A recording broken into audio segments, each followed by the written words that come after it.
Sandblasting is an incredibly effective method for cleaning and preparing surfaces, but it comes with its own set of safety hazards. Here are the 5 best safe practices for beginners to ensure you stay protected while getting the job done. First and foremost, always wear the right PPE.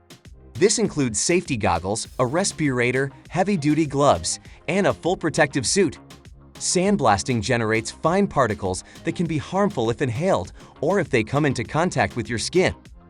Next, make sure your workspace is well ventilated. Proper ventilation helps disperse harmful dust and fumes, reducing the risk of respiratory issues. If you're working indoors, use fans or ventilation systems to keep the air flowing. Using the right blasting material is crucial.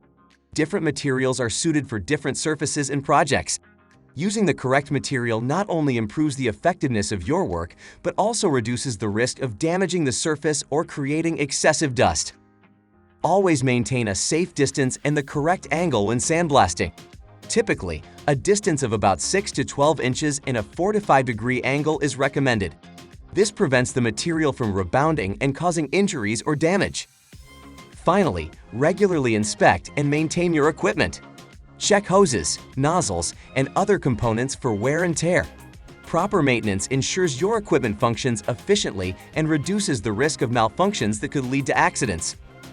Always remember these 5 best practices to make your sandblasting projects both effective and safe. If you're interested for more safety tips and guides, hit like and subscribe. Stay safe and see you in the next video.